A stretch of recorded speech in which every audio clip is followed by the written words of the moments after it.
Welcome to our channel. నేను మీ లక్ష్మణ్. ప్రస్తుతం అంతా పట్టున్నారు కృష్ణకుమారి గారు, సామాజికవేత్త. మేడం నమస్తే, ఎలా ఉన్నారు? బాగున్నాను. రాంగోపాల్ వర్మ ట్వీట్ చూసే ఉంటారు మీరు. చూసాను. మారానంటుండు, చాలా పెద్ద మ్యాటరే రాశారు అందుట్లో. సో నాకు మళ్ళీ సత్య సినిమా ఒకసారి వెనక్కి తిరిగి చూసుకుంటే నేను ఏం తప్పులు చేశాను సో అని చెప్పి ఆయన మాట్లాడడం కూడా జరిగింది. రాంగోపాల్ వర్మలో ఇంత సత్ప్రవర్తన రావటం కారణం ఏంటి? నిజంగానే ఆయన మారుతున్నాడా లేకుంటే మార్చేశారా అంటే ఏం చెప్తారు? అంటే ఇక్కడ క్రెడిట్ కొంచెం ప్రేక్షకులకు ఇవ్వాలి. ప్రేక్షకులు నిర్ద్వందంగా తిరస్కరించారు. అయితే ప్రేక్షకులు నన్ను ఎందుకు తిరస్కరిస్తున్నారు అనేది ఆయన అర్థం చేసుకోకుండా, ప్రేక్షకులు నా సినిమాలను చూసే స్థాయి ప్రేక్షకులకు లేదు అనుకున్నాడు ఆయన. ఓకే. ఆయన సినిమాలు ఫ్లాప్లు అవ్వడం మొదలెట్టగానే ఆ వింత ప్రయోగాలతోటి, ఈ వింత ప్రయోగాల్ని తీసుకునే స్థాయి ఈ దేశ ప్రజలకు లేదు. అందుకే నేను తీయడానికి కూడా ఇక్కడ వాళ్ళని పెట్టి తీయడానికి కూడా అవ్వదు అని చెప్పి జిఎస్టీ అని ఒక సినిమా తీసినప్పుడు, ఈ సినిమాని అర్థం చేసుకోవాలి అంటే, ఈ సినిమాని చూడాలి అంటే, యాక్సెప్ట్ చేయాలి అంటే కొంత కావాలి అన్నట్లు మాట్లాడాడు ఆయన. నాకు గుర్తుంది. అయితే అప్పుడు మాలాంటి వాళ్ళం ఏమన్నామంటే, ఆయన దాకా అవి చేరకపోవచ్చు, పైగా అతను చుట్టూ ఒక గోడ కట్టేసుకున్నాడు. గోడ కట్టేసుకుని ఆ గోడ లోపలికి, దుర్భేద్యమైన గోడ, మామూలు గోడ కాదు, ఆ గోడ లోపలికి ఆయనకి ఇష్టమైనయే వింటాడు. అసలు ఇష్టం లేకపోతే అది కూడా వినడు. ఆయనతో ఆయనే మాట్లాడుకుని ఆయన సినిమాలు ఆయనే, నేను ఒకసారి చెప్పాడు, నేను ఒకసారి తీసిన తర్వాత నా సినిమా నేను చూడను అని చెప్పాడు. ఇది ఇక్కడ మనం బాగా గుర్తుంచుకోవాల్సిన అంశం.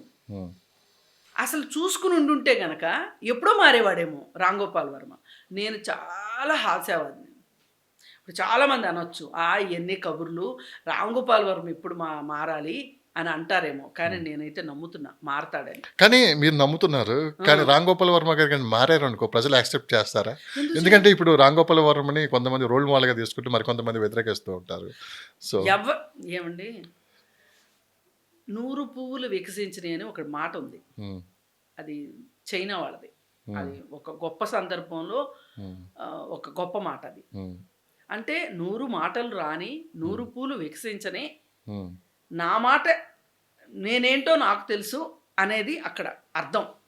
ఇప్పుడు ఎవరేమనుకున్నా రాంగోపాల్ వర్మ గారు మారితే సంతోషమే కదా. ఆయన పిచ్చి ప్రయోగాలు, జిఎస్టీ, ఆయన మారితే ఏంటి మారిపోతే ఏంటి అంటున్నాను నేను. మీరెందుకు అట్లా అంటారు? ఎందుకు మారకూడదు మనిషి అనేవాడు? ఇప్పుడు అశోకుడు తెలుసు కదా మీకు. ఆయన చాలా యుద్ధాలు చేసి సామ్రాజ్యాల్ని స్థాపించి మహాసామ్రాజ్యాధినేతగా అయ్యాడు. అంటే మీరు ఆ స్థాయిలో ఊహిస్తున్నారా? వినండి. ఆయన కళింగ యుద్ధం చేశారు. ఆ కళింగ అప్పటి వరకు యుద్ధాలు చూసిన వాడే. ఆయన కత్తి ఎప్పుడూ రక్తంలో నానుతూనే ఉంది. ఆ కత్తి ఎప్పుడు ఆర్లా. అంటే యుద్ధం మీద యుద్ధం చేస్తూనే ఉన్నాడు ఆయన. కానీ కళింగ యుద్ధం చేసినప్పుడు ఆ సందర్భంలో అక్కడ ఏరులై పారిన రక్తము, తెగిపడిన తలలు, ఆ దేహాలు ఇవన్నీ చూసి చలించిపోయి ఆయన శాంతి మంత్రాన్ని జపించడం మొదలెట్టారు. ఇప్పుడు ఎవరిలో అయినా, ఏ మనిషిలో అయినా ఒక మార్పు మంచిది. నాకు ముందుగా మిమ్మల్ని చూస్తే చాలా ఆశ్చర్యం వేస్తుంది. ఏంటి మీరు ఇంత పాజిటివ్గా ఎలా మాట్లాడుతున్నారు? ఎందుకంటే నేను ఒక ప్రశ్న అడుగుతాను. ఆయన తీసిన సినిమాల్లో పొలిటికల్ లీడర్స్ని చాలా మందిని బఫన్ చేశాడు. ఓకే, ఒక విషయం చేయాల్సినంత చేసేసి ఇంకా ఇప్పుడు చేతులు దాటిపోయింది. అంటే ఇప్పుడు ప్రభుత్వం మారింది, కొత్త ప్రభుత్వం వచ్చింది. సో రీసెంట్గా వర్మ గారి మీద ఒంగోలులో కావచ్చు రకరకాల పోలీస్ స్టేషన్లో కేసు అవటం, సో ఆ తర్వాత జరిగిన పరిణామాలు, ఆ తర్వాత రాంగోపాల్ వర్మ ట్విట్టర్ వేదికగా మళ్ళీ నేను మారిపోయాను, నేను ఏం తప్పు చేశాను, నేను ఎన్నెన్ని తప్పులు చేశాను, ఇవన్నీ నాకు మళ్ళీ వెనక తిరిగి చూసుకుంటే నేనేనా అనిపిస్తుంది అని చెప్పి ఆయన మాట్లాడటం, ఇవన్నీ చూస్తుంటే ఇప్పుడు సరే ఆయన మారారు, ఓకే, ఎవరైతే ఆయన రాంగోపాల్ వర్మ గారు టార్గెట్ చేశారో మరి వాళ్ళు ఒప్పుకుంటారా? వాళ్ళు ఒప్పుకుంటే ఏంటి, ఒప్పుకోకపోతే ఏంటి? ఇక్కడ పాయింట్ ఏంటి అంటే అనాల్సిన అనేసి నేనేమంటున్నా, దానికి సంబంధించిన శిక్షలు ఉంటే పడతాడు. ఆయన అందలుచుకున్న వాళ్ళు అంటూనే ఉంటారు. ఎవరిని ఆపుతారు చెప్పండి? సోషల్ మీడియాని అసలు ఆపలేరు కదా.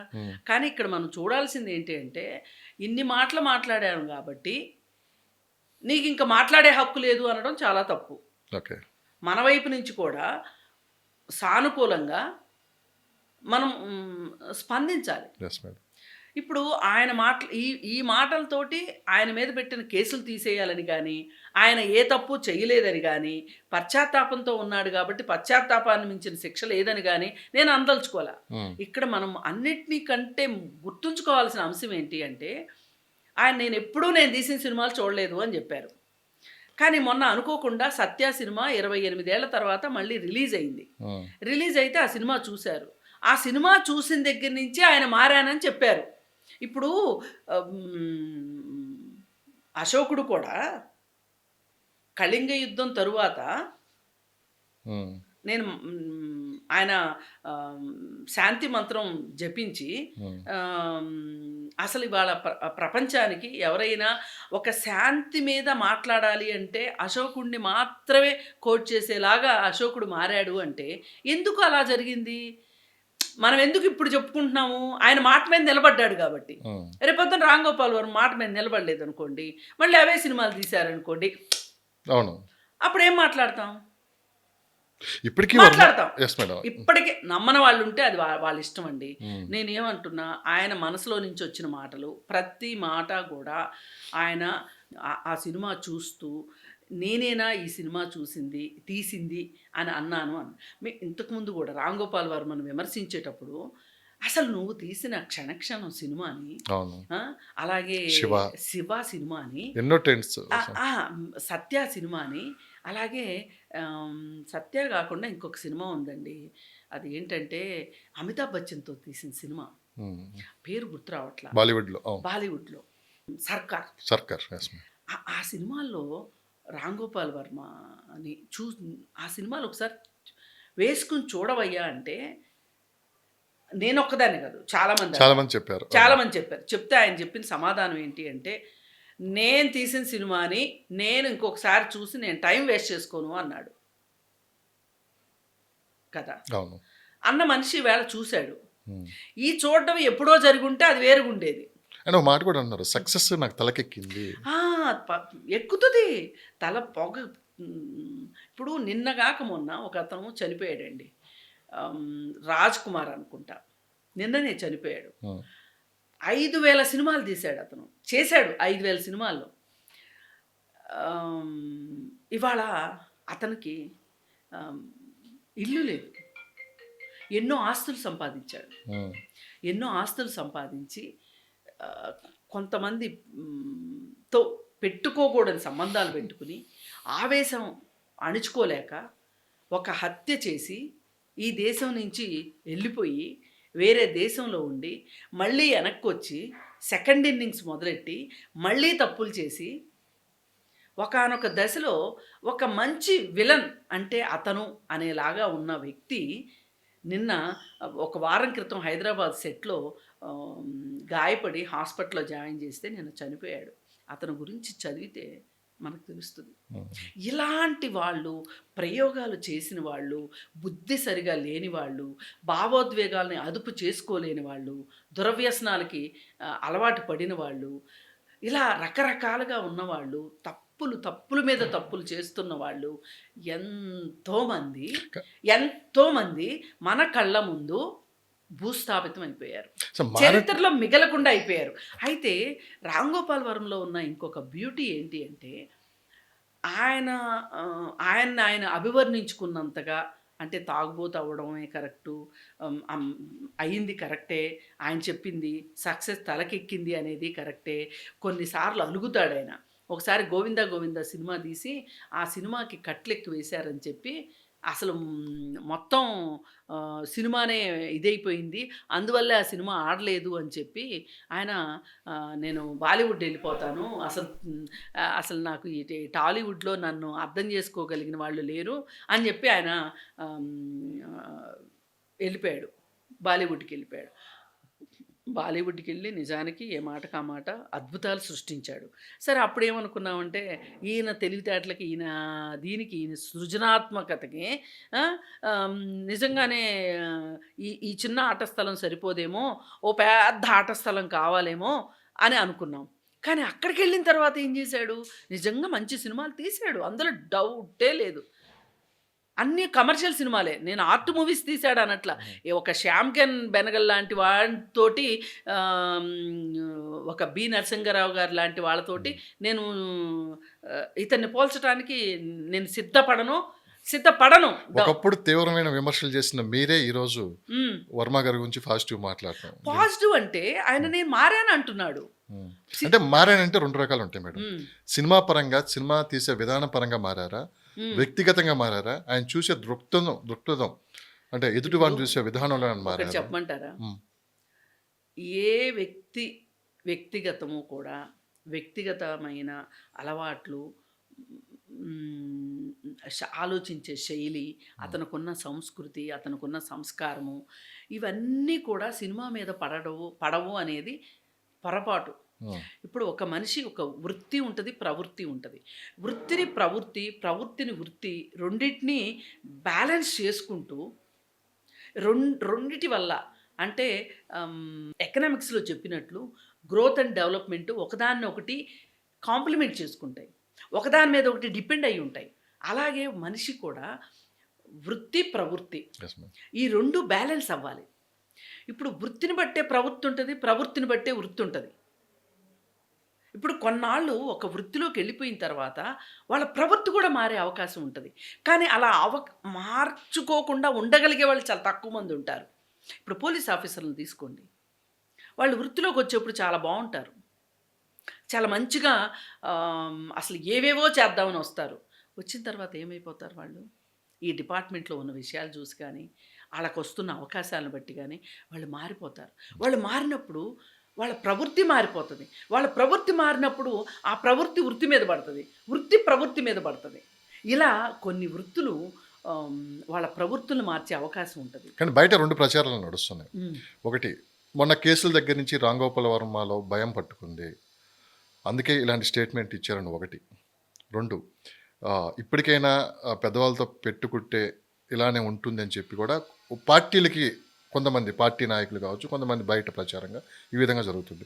ఇప్పటికైనా ఆయన మారుతున్నట్టు నటిస్తున్నారని చెప్పి కూడా ఒక డ్రామా క్రియేట్ చేస్తున్నాడు మళ్ళీ అని చెప్పి వినిపిస్తున్న మాట ఎంతవరకు నిజం? ఇప్పుడు మీరు అన్నట్టు ఒక మంచి డైరెక్టర్ రాంగోపాల్ వర్మ అని ఒక టైంలో మనం చూడాలన్నా కలవాలన్నా అదొక అదృష్టంగా భావించేవాళ్ళం. కానీ వర్మ మన దగ్గరకు వచ్చేసారు స్ట్రైట్గా, నేనే వస్తున్నా మీ దగ్గరికి అని చెప్పి. అలాంటి వర్మకి ఇలాంటి పరిస్థితి రావటం, ఇలాంటి మార్పు చెందటం దేనికి? ఇది కాదండి, నాకు అర్థం కానిది ఏంటంటే, ఇప్పుడు నేను మారాను మొర్రో అంటే కూడా అర్థం చేసుకోకుండా, ఇప్పుడు మారలేదు అనుకోండి, నానా పులి కథ అవుతుంది కదా. అది కూడా పెద్ద సీరియస్గా ఉండదు. చెప్తున్నా, నానా పులి కథ అవుతుంది కదా. అసలు ఇప్పుడు ఇవన్నీ చెప్పకుండా కూడా ఆయన నోరు మూసుకుని కూడా ఇంట్లో కూర్చోవచ్చు. ఇప్పుడు ఆయన కేసులు ఏం చేసినాయి చెప్పండి? మహా అయితే ఏమవుతుంది చెప్పండి? చెప్పించారా మారుతున్నట్లు? ఆయనే చెప్పారా? కానీ చాలా మనసులో నుంచి వచ్చినాయి అని అనిపించిందండి. ఎందుకంటే సత్య సినిమా చూసిన తరువాత అన్నారు. కానీ మరి ఆయన మనసులో భావాలు చెప్పడానికి ఇది ఒక వేదిక అయిందేమో నేను చెప్పలేను. కానీ ఏది ఏమైనా ఒకటే అండి, నేను కోడిగుడ్ల మీద ఈకలు పీకాల్సిన సందర్భం వచ్చినప్పుడు అంతకంటే ఎక్కువే పీకుతా. కానీ ఇప్పుడు ఆయన ఒక అనౌన్స్మెంట్ చేశారు, దాన్ని ఎందుకు కాదనాలి మనం? కాదని అంటలేదు ఎవరు ఇక్కడ. దీని మార్పు వెనక ఏదో బలహీనమైన కారణం ఉంది. అది పెద్ద ఎత్తున చర్చ నడుస్తుంది బయట. వర్మ లాంటి వ్యక్తి ఈరోజు సోషల్ మీడియా వేదికగా తనలోని మార్పు ఈ విధంగా ఉండుతుంది, నేను చేసిన తప్పులు ఇవి, నేను చేస్తున్న ఎక్కడ తప్పులు చేశానో, ఎంత పెద్ద తప్పులు చేశానో ఇప్పుడు గుర్తొస్తుంటే చాలా బాధేస్తుందని చెప్పి మాట్లాడిన వర్మ ఇది ఎవరు ఎక్స్పెక్ట్ చేయరు. కాదండి, అందరి ఎక్స్పెక్టేషన్స్కి తగ్గట్లుగా ప్రపంచం నడుస్తుంది అంటే అది తప్పు. అసలు కరోనా వస్తుందని మనం అనుకున్నామా? కరోనా వచ్చినప్పుడు ఏమనుకున్నాము? మనుషుల్లో చాలా మార్పు వచ్చేస్తుంది అనుకున్నాం. కానీ కరోనా అయిపోయిన తర్వాత మళ్ళీ మనుషుల్లానే బిహేవ్ చేస్తున్నారు. ఏ మాత్రం అప్పుడు అసలు డబ్బు ఏంటి, నాకున్న బ్లాంక్ చెక్ ఇస్తాను, నన్ను బతికించు అన్నారు కొంతమంది డాక్టర్లతోటి, పెద్ద పెద్ద ఇండస్ట్రియలిస్టులు. కానీ చనిపోయారు. కానీ ఒక పేదవాడికి అసలు అలాంటి అవకాశమే రాలా. పేదవాళ్ళు ఎవరో చనిపోలా. చొక్కా లేకుండా ఎండల్లో తిరిగిన వాళ్ళు, అడ్డా మీద కూలీలకి, వాళ్ళకి కరోనా రాలా. అర్థమైందా? అందుకని వాళ్ళు పాపం మేము మేము మారిపోతామని చెప్పుకునే అవకాశం వాళ్ళకి రాలా. అలాగే చాలామంది మనుషులకి మేము మారిపోయామని చెప్పుకునే అవకాశం ఉండకపోవచ్చు. ఇదే మాట ఒక చిన్న దర్శకుడు ఎవరన్నా ఈ ఈ మాటలన్నీ చెప్పున్నాడనుకోండి, అసలు మనం ఎందుకు మాట్లాడుకునేవాళ్ళం? రామ్ గోపాల్ వర్మ కాబట్టే మనం హ్మ్. మాట్లాడుకుంటున్నాం. అవును. రామ్ గోపాల్ వర్మ పైకి చూపించే మనిషికి, వెనక జరిగే మనిషికి చాలా తేడా ఉంది. ఏంటి ఆ తేడా ఒకసారి ఆ మీరే తేడా చెప్పండి. ఏంటి అంటే ఆయన ఏం చెప్తాడు, అసలు నాకు డబ్బులంటే చాలా ఎలర్జీ. నేను డబ్బులు ముట్టుకోను. అసలు నాకు అది ముట్టుకోవాలంటేనే ఇష్టం ఉండదు. ఎన్నో సంవత్సరాలయింది నేను ముట్టుకుని. ఇలా చెప్తాడు. మరి డబ్బులంటే అంత ముట్టుకోని వాడు ఆస్తులు ఎలా సంపాదించాడు? రామ్ గోపాల్ వర్మకి చాలా ఆస్తులున్నాయి. నాకు అసలు డబ్బులతో పనే ఉంది అని మాట్లాడతాడు. చాలా ఉన్నాయి. అతనిలో ఇద్దరు మనుషులు ఉన్నారు ఖచ్చితంగా. కాకపోతే ప్రతి మనిషిలోనూ ఉంటారు ఇద్దరు మనుషులు. నేను చెప్పేదది. మంచి మనిషి, చెడు మనిషి ఉంటారు. ఎవరైతే చెడు మనిషిని అణగదొక్కి, మంచి మనిషిని పైకి తీసుకొస్తారో, తీసుకురాగలిగే పరిస్థితులు, తీసుకురావాలనే తపన ఉంటాయో, వాళ్ళు మంచివాళ్ళుగా ఉంటారు. ఎవరైతే ఇది జరగదో వాళ్ళు చెడ్డవాళ్ళుగా మిగిలిపోతారు. అందుకని మనం ఏదో రామ్ గోపాల్ వర్మ మాత్రమే ఈ సమాజం మొత్తానికి అతీతుడని గానీ, లేతే ఇంకోటి గానీ అనుకోవాల్సిన అవసరం లేదు. ఇప్పుడు అతను 'సత్య' సినిమా చూసి నేను సక్సెస్ తలకెక్కి తాగుబోతునయ్యాను అని చెప్పాడు. ఇది చాలామంది విషయంలో జరిగే విషయం. రామ్ గోపాల్ వర్మే కానక్కర్లా. మామూలు మనుషులు కూడా, ఐఏఎస్ ఆఫీసర్లు కూడా ఉద్యోగం సక్సెస్ తలకెక్కించుకుని తాగుబోతులైన వాళ్ళున్నారు. అలాగే రాజకీయ నాయకులకు తొత్తులుగా మారి కోర్టు కేసులు ఎదుర్కొంటున్న వాళ్ళున్నారు. మరి ఐఏఎస్ శ్రీలక్ష్మి ఆవిడే చెప్పుకోవాలి. ప్రధానంగా ఆవిడ అతి చిన్న వయసులో అత్యంత తెలివైంది. అతి ఎక్కువ మార్కులతోటి ఫస్ట్ అటెంప్ట్‌లోని ఐఏఎస్ సంపాదించింది. అంత తెలివైంది కదా మరి. జగన్ బుట్టలో ఎట్ల పడింది? పొట్టగొస్తే అక్షర ముక్క రాదు జగన్మోహన్ రెడ్డికి. జగన్మోహన్ రెడ్డికి వరుసగా 10 లైన్‌లు రాయమంటే రాయలేడు. 10 లైన్‌లు చదవమంటే చదవలేడు. కానీ అతనికి ఎట్లా బానిసైపోయింది? అతని మాటలకి ఎలా పడిపోయింది? ఎంతమంది 'మ్యాట్రిక్స్ ప్రసాద్' మామూలోడా? చెప్పండి మీరే. వీళ్ళందరూ అతనికి దాసోహం అయ్యారు గదా! ఎంతమంది పారిశ్రామికవేత్తలు.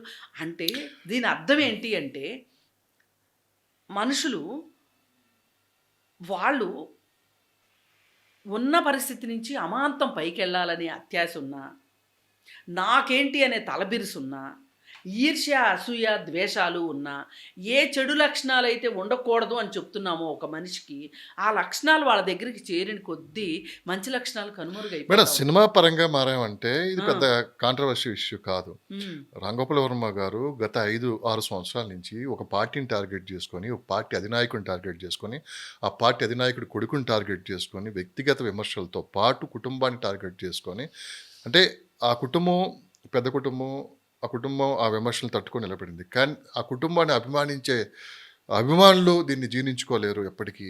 అంటే నేననేది ఏందంటే, వర్మ లాంటి వ్యక్తి ఈ విధంగా మాట్లాడటం, ఇది తీసేస్తే పోయేది కాదు కదా! ప్రతి వీడియో ఉంటుంది కదా! ప్రతి అన్నీ ఒక్కళ్ళు ఉంటాయి. చూస్తూనే ఉంటారు కదా! అన్నీ ఉంటాయి. సో, మరి దీన్ని ఎలా ఎదుర్కుంటారు ఆయన అనేది ఒక ప్రశ్న. ఒకటే అండి సమాధానం. నేను మారానంటున్నాడు గదా! హ్మ్. మారిన మనిషి హ్మ్. మారినట్లుగా పనులు చేశాడనుకోండి. హ్మ్. పాత సృజనాత్మకతతోటి సినిమాలు తీశాడనుకోండి. ఇయన్నీ వదిలేసి పొలిటికల్ ఈ ఇదంతా. ఈ ఈ గోలంతా వదిలేసి హ్మ్. ఏమేవైతే చేయకూడదు అనుకున్నాడో, హ్మ్. చేసి నేను నష్టపోయాను అనుకుంటున్నాడో, హ్మ్. నా పతనానికి కారణం అని అనుకుంటున్నాడో, హ్మ్. అవన్నీ మానేసేసి అలా ఉన్నా ఎవ్వరూ మాట్లాడరు. హ్మ్. ఏంటి తీస్తానన్నావుగా తీయలేదేంటి అని మాట్లాడరు. కానీ మళ్ళీ ఇంకొక జీఎస్టీనో, మళ్ళీ ఇంకొక పొలిటికల్ వ్యూహాలు ఇలాంటియన్నీ తీస్తేనో ఇంకింతకంటే ఎక్కువ బూతులు మాట్లాడుకుంటారు. ఆహ్, అది ఇంతకన్నా ఇప్పుడిక్కడ ఆప్షన్ ఎవరిది అంటే, బాల్ ఎవరి చేతిలో ఉంది అంటే, రామ్ గోపాల్ వర్మ వర్మ చేతిలో చేతిలో ఉంది. ఉంది బాల్. మన చేతిలో లేదు. మన చేతిలోకి ఎప్పుడొస్తది? ఇప్పుడు ఈ చెప్పిన మాటలన్నీ నీటి మీద రాతల్లాగా హ్మ్. చేశాడనుకోండి. ఇంతకంటే ఎక్కువ మాట్లాడతారు. వర్మ గారు మన సినిమాల పరంగా డైరెక్టర్ అన్నీ తెలుసు మనకి. రాజకీయంగా అసలు ఆయన బయటికి లాగింది ఎవరు? రాజకీయంగా ఇంత పెద్ద కాంట్రవర్షీ ఇష్యూస్ మాట్లాడడానికి కారణం ఎవరైనా మీరు? అంటే ఈయనకి తెలిసే మాట్లాడారా? ఈయన వెనక ఎవరైనా ఉండి మాట్లాడిచ్చారా? ఇప్పుడు ఇయన్నీ తెలిసి ఆత్మ విమర్శ చేసుకున్నారా ఆయన? ఒక్కటే 2011 నుంచి 2011 కూడా కాదు. 2005 నుంచి ఆంధ్ర రాష్ట్రంలో వైఎస్ రాజశేఖర రెడ్డి గారు అధికారంలోకి వచ్చిన దగ్గర నుంచి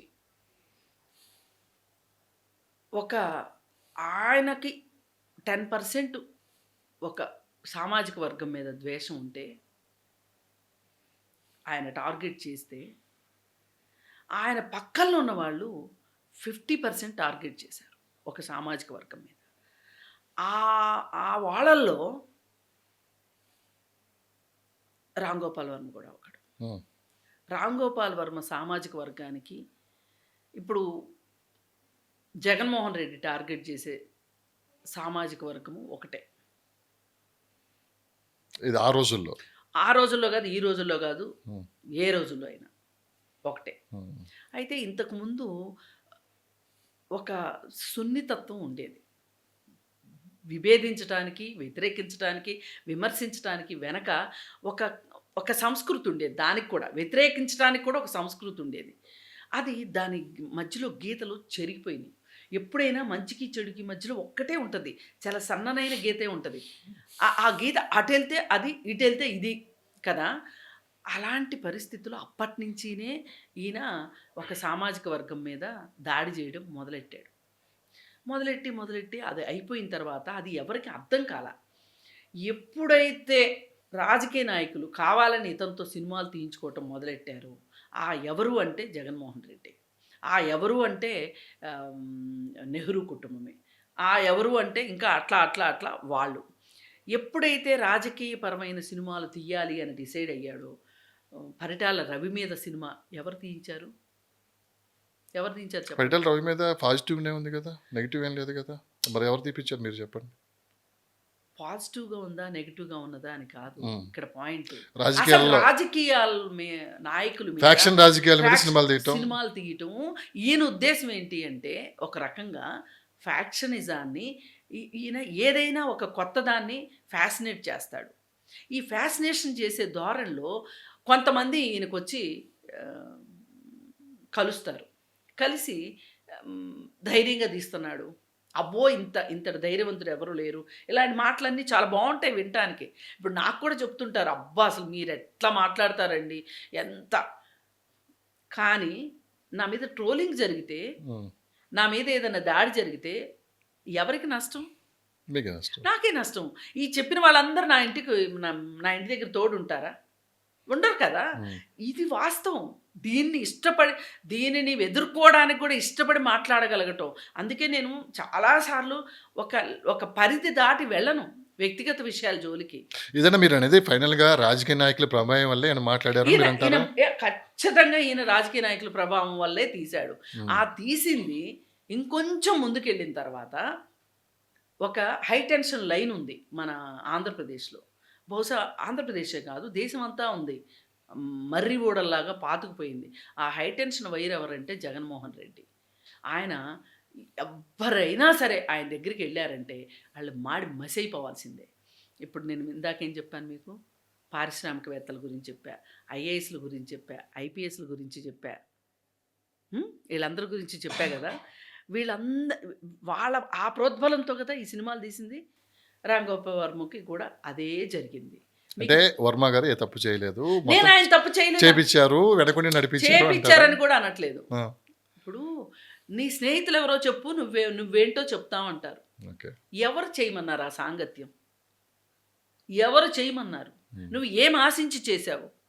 నీ ఒక్క మనస్తత్వాన్ని చూపించుకోవటానిక, నీ సృజనాత్మకతను చూపించుకోవటానిక, నీ ఈర్ష్యా ద్వేషాలు చూపించుకోవటానిక, నీ కక్షా కార్పణ్యం చూపించుకోవటానిక, దేనికన్నా కానీ నువ్వు అక్కడికి వెళ్ళావు.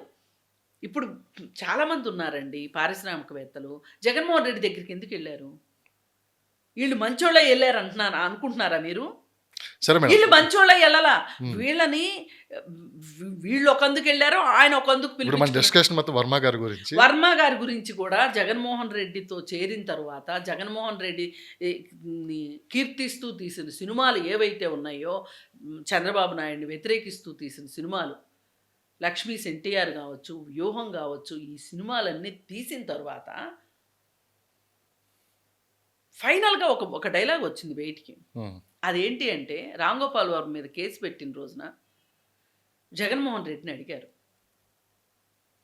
దీని మీద మీ స్పందన ఏంటి అంటే, ఆ బూత్ సినిమాలు తీసుకునేవాడి మీద గురించి నన్ను అడుగుతారేంటి అన్నాడు. ఎక్కడ రాలేదు ఇది. భలే చెప్పారు. దీని మీద నేను వీడియో కూడా చేశాను. నేనైతే వినలేదు, చూస్తా ఒకసారి. చూడండి ఆ సందర్భం ఈ మాట అన్నాడు. ఇది ఇది ఎంతలా గుచ్చుకోదు మనసులోకి. అంటే ఆ సినిమాలో హీరో నువ్వే మళ్ళీ. ఆ సినిమా హీరో క్యారెక్టర్ ఎవరిని ఉద్దేశించి తీసింది? జగన్మోహన్ రెడ్డిని ఉద్దేశించి తీసిందే కదా. అంటే ఇక్కడ అర్థం చేసుకోవాల్సింది ఏంటి అంటే, ఎవరి తోటి మనం స్నేహం చేస్తాము అనే దాన్ని బట్టి మన జీవితం నిర్దేశించబడుతుంది. సరే, ఫైనల్గా ఒకటి చెప్పండి మేడం. మార్పు కోరుకున్నాడు, నేను మారుతా అని చెప్పారు వర్మ గారు. మీరు ఏం ఎక్స్పెక్ట్ చేస్తున్నారు? అండ్ మహిళల పట్ల ఈసారి తన ప్రవర్తన మార్చుకుంటారా?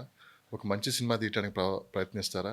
కాస్త ఈ రాజకీయ నాయకుల మీద కావచ్చు విమర్శలు తగ్గిస్తారా? ఇంకా వర్మ మారితే పరిస్థితి ఏ విధంగా ఉంటుంది? మళ్ళీ పాత వర్మ, రాంగోపాల్ వర్మ మళ్ళీ కనిపించే అవకాశం ఉందా?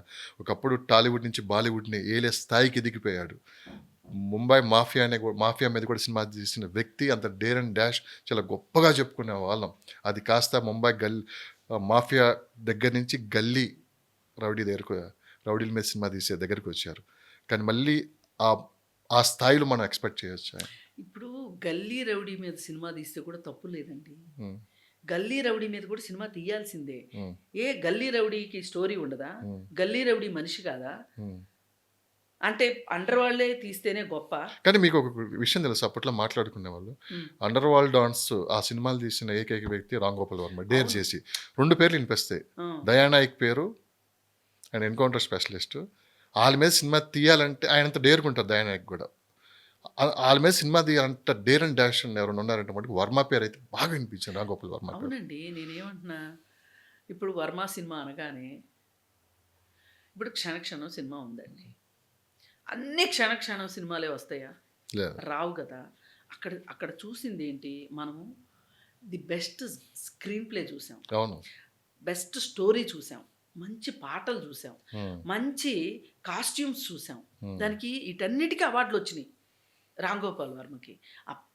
ఆ తీసే విధానం, ఆ హాస్యం, అసలు ఈ రోజుకి మనము పరేష్ రావల్ని గుర్తు తెచ్చుకుంటే ఎంత నవ్వుతాం చెప్పండి. మన జిప్సీలో ప్రయాణం బాగా జరిగిందా? నాకు ఇంక చెప్పటం రాలే, మర్చిపోలే. ఎన్ని సినిమాలు చూడలేదు మనం ఆ తర్వాత, కానీ ఆ డైలాగే మనకి ఎందుకు గుర్తుండిపోయింది? కానీ ఇప్పటికీ ఆయనకి చాలా మంది వీరాభిమానులు ఉన్నారు. వీరాభిమానులు లేరు. మొన్న ఒక ఐపీఎస్ ఆఫీసర్ సెలెక్ట్ అయ్యారు. అవును, చూస్తే అతను ఒక రోల్ మోడల్ ఎవరంటే వర్మ గారు. వర్మ అని చెప్పాడు. ఇప్పటికీ స్టిల్ చెప్పాడు. అంటే నేనేమంటానంటే, వర్మ నాకు రోల్ మోడల్ అంటే ఆశాంతం వర్మ వేసుకునే ప్యాంట్ లాంటిది వేసుకుంటారు, వేసుకునే చొక్కా లాంటిది వేసుకుంటారు, తిండే తింటారు, అదే తింటారు. దాన్ని అనుకరించడం అంటారు. అనుసరణ వేరు, అనుకరించడం వేరు. అందుకని వాళ్ళకి అతను చెప్పే కొన్ని, ఇప్పుడు నేను ఇంత విమర్శిస్తానా? దేవుడికి సంబంధించిన కాన్సెప్టు రాంగోపాల్ వర్మ చెప్పినట్టు ఎవరు చెప్పలేరు. మనిషిలో బలహీనతల గురించి చెప్పే విషయంలో రాంగోపాల్ వర్మ తప్పితే ఎవరూ చెప్పలేరు. ఇంకొకటి, ఇప్పుడు ఒక అత్యాచారం జరిగింది అనగానే అరే ఎన్కౌంటర్ చెయ్యండి, ఉరి తీయండి అంటారు. లేదు అంటే జైల్లో వేయండి అంటారు, జీవితకాల ఖైదు వెయ్యండి అంటారు. మీరు ఆ వ్యక్తి చేసిన నేరం ఎందుకు చేశాడు అనేది గనక మీరు పరిశోధించకపోతే, స్టడీ చెయ్యకపోతే, ఒక నేరస్తుడిని కూడా స్టడీ చేయాలంటాడు అతను. ఎందుకు? ఆ ఎందుకు నేరం చేశాడో తెలిస్తేనే కదా, ఆ పరిస్థితులు మారితేనే కదా ఇంకొక నేరం చేయకుండా ఉంటారు అనేది. ఇంత కాన్సెప్టు రాజకీయ నాయకులకు లేదు. ఇంత కాన్సెప్ట్ పోలీస్ డిపార్ట్మెంట్లో లేదు. ఒక్కవేళ ఉంటే కూడా మన దగ్గర ఆ విధానం లేదు, ఆ విధానం లేదు.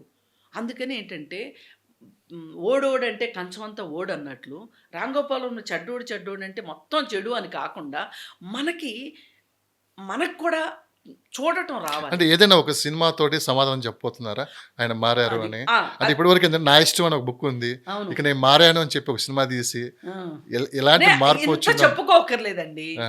ఎందుకు మీరు అతని మీద ఇప్పుడు ఇలాంటి పనులే చేస్తూ ఒకప్పుడు మీరే విపరీతమైన విమర్శలు చేశారు, నేనే ఈ చెప్తున్నా. ఇంటర్వ్యూ తర్వాత మీ మీద కూడా కొన్ని విమర్శలు వస్తాయి. రానివ్వండి. నేను మాట్లాడే ప్రతి మాట అర్థం చేసుకుంటే నేను ఈ రోజుకి నేను రామ్ గోపాల్ వర్మ ఫ్యాన్ కాదు. ఉమ్, మళ్ళీ చెప్తున్నా. కాకపోతే విషయాన్ని విషయంగా చూడటం రావాలి మనకి. ఇప్పుడు మనం హంస గురించి మాట్లాడుకుంటాం. ఉమ్, ఇప్పుడు చాలామంది జర్నలిస్టుల గురించి మాట్లాడేటప్పుడు హంసను గుర్తు చేసుకుంటారు. హంస అది నిజమో అబద్ధమో తెలియదు, కానీ నాకు పాలు నీళ్లు కలిపి పెడితే పాలని పాలగా నీళ్ళని నీళ్ళగా విడదీస్తుంది హంస అంటారు. అది నిజమో కాదో నాకు తెలియదు, కానీ ఆ ఉపమానం ఎందుకు చెప్తారు అంటే మనం చూసే దృక్పథాన్ని నేర్చుకోమని. yes. అంతేగాని ఒక చెడ్డవాడు అంటే ఇంక పూర్తిగా చెడ్డవాడు, లైఫ్ లాంగ్ చెడ్డవాడిగానే అలా ముద్ర వేయడం తప్పు. ఇప్పుడు ఆయన ఏం చెప్పాడు, సత్య సినిమా నేను అలాంటి సినిమాలు నేను మళ్ళీ తీస్తాను, ఎప్పుడు తీస్తాను, ఏ సినిమా తీయబోయినా సత్యాన్ని ఒకసారి చూసుకుంటాను అన్నాడు. Okay. అలా చేయలేదనుకోండి, అదే హింస చూపించాడు అనుకోండి, అంటే హింస కథకి అనుబంధంగా హింస ఉండటం వేరు, హింసే ప్రధానం అవటం వేరు. హింస, గర్ల్ ఫ్రెండ్స్, సెక్స్, మాదక ద్రవ్యాలు ఇవన్నీ చూపించి సినిమాని తక్కువ చేసి ఇవన్నీ ఎక్కువ చూపించేలాగా చేశాడు అనుకోండి. ఇప్పుడు జిఎస్టీ లాంటి సినిమాలు అవే కదా తీసింది, అవే తీశాడు అనుకోండి, మనం తిట్టడం ఎంతసేపు అండి. కుక్కతో ఒక వంకర, వర్మ మారలేదు, వర్మ మారడు, టైటిల్స్ వచ్చేస్తాయి. కానీ ఈ రోజు నేను మారాను అన్నప్పుడు అతనికి ఒక అవకాశం అతను తీసుకుంటున్నాడు, మనం ఇస్తున్నాం అని కాదు. ఫైనల్ గా మేడం, మీరు ఎంతవరకు నమ్ముతున్నారు? నేను మళ్ళీ చెడు చేసే వరకు నమ్ముతానండి. మళ్ళీ అలాంటి సినిమాలు, ఆ జిఎస్టీ లాంటివి, మహిళల్ని కించపరిచే డైలాగులు, మహిళల గురించి నీచంగా మాట్లాడిన మాటలు. ఎలాంటి సినిమాలు ఎక్స్పెక్ట్ చేస్తున్నారు వర్మ గారి దగ్గర నుంచి? ఒక ఆహ్లాదం, ఒక సంతోషం. సాధ్యమేనా ఇప్పుడు అదంతా? ఎందుకు తీయకూడదు? ఇప్పుడు మనం వర్మను ఒక్కడే మాట్లాడుతున్నాం, కానీ ఇప్పుడు తెలుగులో వస్తున్న బూతు సినిమాల సంగతి ఏంటి చెప్పండి మీరు. ఐటమ్ సాంగుల సంగతి ఏంటి చెప్పండి. కానీ చాలా మంది తీస్తున్నారు, కానీ సంచలనమైన వ్యక్తి ఎవరు తీస్తే వాళ్ళే కదా సెంటర్ ఆఫ్ అట్రాక్షన్ ఉంటారు కదా. మాట్లాడుకుంటాం. ఇప్పుడు కొన్ని సినిమాల గురించి ఇప్పుడు మాట్లాడే సందర్భం అవునో కాదో కానీ తెలియదు, కానీ ఆ సినిమాల్ని బ్యాన్ చేయాల్సిన సినిమాలు రాజ్యం వెళ్తున్నాయి. అసలు సినిమాలాగా ఎందుకు చూడలేదు మేడం? మీరు బ్యాన్ దగ్గరికి వెళ్తున్నారు, కానీ ఒక సినిమాలాగా ఎందుకు చూడలేదు? సినిమా అంటే సినిమాగా తీస్తున్నారా వీళ్ళు? గతంలో చాలా ఉన్నాయి, మరి అప్పుడు లేని విమర్శలు ఎప్పుడు ఉన్నాయండి విమర్శలు. సెన్సార్ బోర్డు ఏం చేస్తుంది ప్రేక్షకులకి ఏది నచ్చితే అదే చేస్తున్నారు కదా. ప్రేక్షకులు నచ్చట్లేదు, ప్రేక్షకులు వచ్చి ఉద్యమాలు చేస్తున్నారా ఈ సినిమా తీయండి అని. ప్రేక్షకులు ఇప్పుడు నేను ఎగ్జాంపుల్ చెప్తా, మందు అమ్మడం ఆపారు కరోనా టైంలో. ఎవరైనా రోడ్డు మీదకి వచ్చి మందు అమ్మండి బాబు అని అడిగారా? మరి మందు ఎందుకు అమ్మారు వీళ్ళు? స్కూళ్ళు ఎందుకు తెరుచుకోలేదు? మందు అమ్మితే డబ్బులు వస్తాయి కాబట్టి. ఇక్కడే ఇదే సందర్భంలో రామ్ గోపాల్ వర్మ గారి డైలాగ్ ఒకటి చెప్తాను మీకు. మీరు ఇష్టమైతే చూడండి, లేకుంటే లేదు, నేను చూడమని బలవంతం చేస్తాను, నేను సినిమా తీస్తా, మీకు నచ్చితే చూడండి, లేకుంటే లేదు. సేమ్ యాస్టీజ్కి ఇక్కడ కూడా ఇదే కదా, వాళ్ళకి నచ్చితే సినిమా చూస్తారు, నచ్చపోతే వదిలేస్తారు. సినిమా మీద ఎందుకు అన్ని విమర్శలు? ఇప్పుడు ఆయన చెప్పాడు కాబట్టి మనం మాట్లాడుతున్నాం, వాళ్ళు తీశారు కాబట్టి మనం మాట్లాడుతున్నాం. అర్థమైందా? ఇప్పుడు ఒకటండి, గాయం సినిమా వచ్చింది. గాయం సినిమాని ఎలా చూపించాడు? వాస్తవ పరిస్థితులకి అద్దం పట్టేటట్లు గాయం సినిమా తీశారు. గాయంలో ఈరోజు కూడా ఆ పాట ఏదైతే ఉందో ఈ రోజుకి చెవుల్లో మారుమోగుతూ ఉంటుంది. మరి అలాంటప్పుడు మేడం, మీరు గాయం సినిమా గురించి చెప్తున్నారు, ఇప్పుడు ప్రపంచం ఎంత దగ్గరైందో మీరు చూస్తున్నారు. మన తెలుగు సినిమా ఇండస్ట్రీ ప్రపంచవ్యాప్తంగా ఎంత గుర్తింపు వచ్చిందో చూస్తున్నారు. ప్రేక్షకులు కొత్తగా ఏదో కోరుకుంటున్నారు, దాన్ని చూపించే ప్రయత్నమే చేస్తున్నారు ఇప్పుడున్న డైరెక్టర్లు కావచ్చు వీళ్ళంతా. సో ప్రేక్షకుల అనుమతి లేకుండా వాళ్ళు గిన ఖచ్చితంగా మాకు నచ్చట్లేదని చెప్పి పెద్ద ఉద్యమాలు అయితే ఎవరు చేయలేదు. మొన్న పుష్ప 2 కావచ్చు, ఏ సినిమా వచ్చినా కానీ ఒక సినిమాలా చూస్తున్నారు. కొంతమంది పనిగట్టుకొని సినిమా మీద విమర్శలు చేయటం ఇలాంటివి జరుగుతున్నాయి వాస్తవంగా ఈ మధ్యకాలంలో. ఎవరు పని కట్టుకుని చేయట్లా. పనిగట్టుకొని మీరు ఈ మాట అంటే నేను అసలు ఇంటర్వ్యూలోంచి వెళ్ళిపోతా. పని కట్టుకుని ఎవరూ చేయట్లా. ఇప్పుడు ఒకరికి నచ్చకపోతే మిగతా వాళ్ళందరూ నచ్చదా సినిమా? కాదండి, చెప్తా వినండి. ఇప్పుడు ఐ హై నాయిక అనే ఒక సినిమా ఉంది. దానిలో జంధ్యాలు తీశారు. ఆ సినిమా లో తల్లిదండ్రుల సంస్కృతిని బట్టి, సంస్కారాన్ని బట్టి పిల్లలకు కూడా అవి వస్తాయి అనే ఉద్దేశంతో కోటా శ్రీనివాసరావు తండ్రి ఒక పిల్లోడు, వాడు బూతులు, భయంకరమైన బూతులు, అసలు ఎంత భయంకరమైన బూతులు అంటే బూతు బూతు బూతు బూతు అని మాట్లాడాల్సినంత బీప్లేసేంత సినిమా.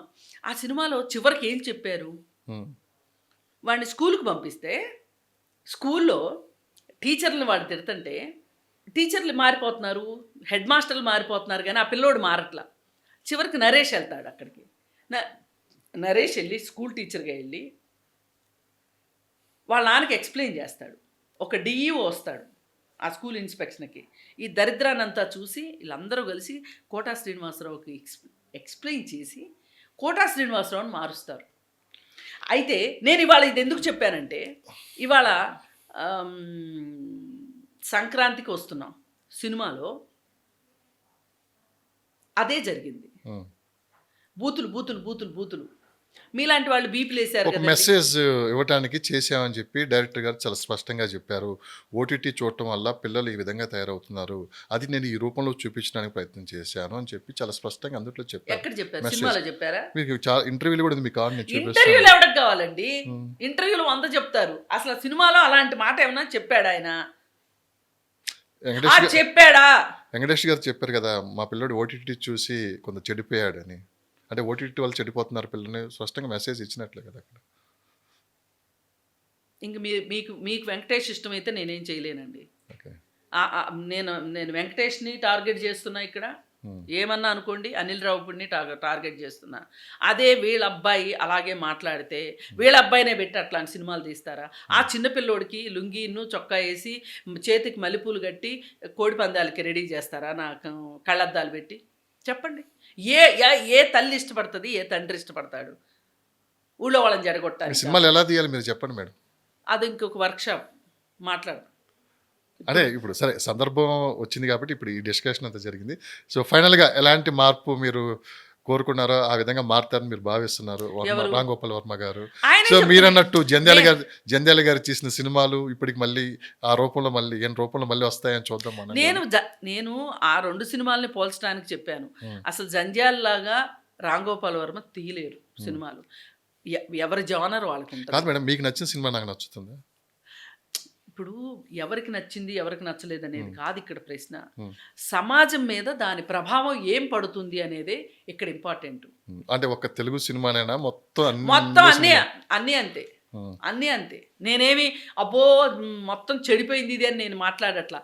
కాకపోతే ఇక్కడ హై బడ్జెట్ సినిమాలు తీసి ఏదో బ్రహ్మాండం చేసేసారు వీళ్ళు అని చెప్పి ప్రేక్షకుల్ని మురిపించి థియేటర్కి రప్పించుకుని అక్కడ ఏమీ లేక ఆ పాప్కార్న్ కొనుక్కొని తిని ఈ డబ్బుల్ని ఇలా ఖర్చు పెట్టామని బాధపడి వస్తున్న ప్రేక్షకులు ఉన్నారు తప్పితే సినిమాని, పైగా ఇంకా కొంతమంది ఆ ఓటీటీలు వచ్చిన రోజు చూసుకుందాంలే అనే టైప్లోకి వెళ్ళిపోయారు. దీనివల్ల సినిమా ఇండస్ట్రీ తన కళ్ళని తానే పొడుచుకుంటుంది. ఇవాళ ఈ సినిమా ఇండస్ట్రీ అవునన్నా కాదన్నా ఆటో ఇమ్యూన్ డిసీజ్తో బాధపడుతుంది. అంటే తానే సినిమా ఇండస్ట్రీ తన పని తను చేసుకుంటూ పోతూనే ఉంది. ఇలాంటి సినిమాలు అయితే కాదండి. ఇప్పుడు ఇలాంటి సినిమాలు తీస్తే మట్టు కుదరదండి. చూడనివ్వండి, చూస్తానంటున్నారుగా ప్రేక్షకులను, చూడనివ్వండి. మేము చెప్పినంత మాత్రాన, మేము అడ్డం పడినంత మాత్రాన ఆగదు కదా. సెన్సార్ బోర్డు ఒకరిద్దరి కోసం సినిమా అయితే ఆగదు మేడం. కాదండి, సినిమా ఇండస్ట్రీ మీద కొన్ని వేల మంది ప్రత్యక్షంగా పరోక్షంగా బతుకుతున్నారు. సరే, ఇలాంటి అంటే అన్ని ఉండవు కదా మేడం, 1-2 వస్తాయి. ఏ సినిమాలు బాగున్నాయి చెప్పండి ఇప్పుడు వస్తున్న సినిమాలు. సరే, మనం నెక్స్ట్ టైం దీని గురించి మళ్ళీ సెపరేట్ గా డిబేట్ పెడదాము. సో ఎలాంటి సినిమాలు ఎక్స్పెక్ట్ చేస్తున్నారు వర్మ గారి దగ్గర నుంచి? ఈసారి మారారన్నారు కదా, ఆ మార్పు ఆయన చెప్పాడు, నేనేమి ఎక్స్పెక్ట్ చేయట్లా. ఆయన ఏం తీస్తాడో చూద్దాం, చూసి అప్పుడు మాట్లాడదాం. నేను ఎందుకు ఎక్స్పెక్ట్ చేయాలి అసలు? ఆయన తీసే ఆయన నేను చెప్తే తీస్తాడా? సో ఇన్ని సంవత్సరాల తర్వాత ఈ మార్పు చూడటం మీకు ఎలా అనిపిస్తుంది? మంచిదే. ఓకే. ఏమండి, మనిషి జీవితకాలం నేర్చుకోగలిగిన మనిషి ఈ ప్రపంచం, ఈ సృష్టిలో ఉన్న జీవజాతులు మొత్తంలో మనిషి మాత్రమే. అందుకే మనుషుల మీద ఇంత కోపం వచ్చేది. ఇంత బుర్ర పెట్టుకొని, ఇన్ని అవకాశాలు పెట్టుకొని, ఇంత శాస్త్ర సాంకేతికత తెచ్చుకుని, ఉమ్. మీరెందుకు ఇలా మరుగుజ్జుల్లో అయిపోతున్నారనే మనం సరే, బాధపడుతున్నాం. ఫైనల్గా ఒక ప్రశ్నతో ముగిచ్చేస్తాను. రామ్ గోపాల్ వర్మ గారు తీసిన సినిమాలో మీకు బాగా నచ్చిన సినిమా క్షణ క్షణం. ఎన్నిసార్లు చూసుంటారు ఆ సినిమా? నేను చాలాసార్లు ఏం చూడను. ఉమ్, చూస్తా, ఎప్పుడు వచ్చినా చూస్తాను. క్షణక్షణం ఒకటి, గాయం ఒకటి, ఉమ్. అలాగే ఆమ్, సత్య చూడలా నేను. ఓకే. సర్కార్ చూసా. ఓకే. సర్కార్ సత్య కూడా చూడండి ఒకసారి, అసలు ఎంత మార్పు ఎందుకు వచ్చింది అనేది కూడా మీకు ఒక చూస్తాను. క్లారిటీ వస్తుంది. చూస్తాను, తప్పకుండా ఎస్ చూస్తాను. Madam. Thank you madam. Thank you so much. Thank you valuable time. Thank you.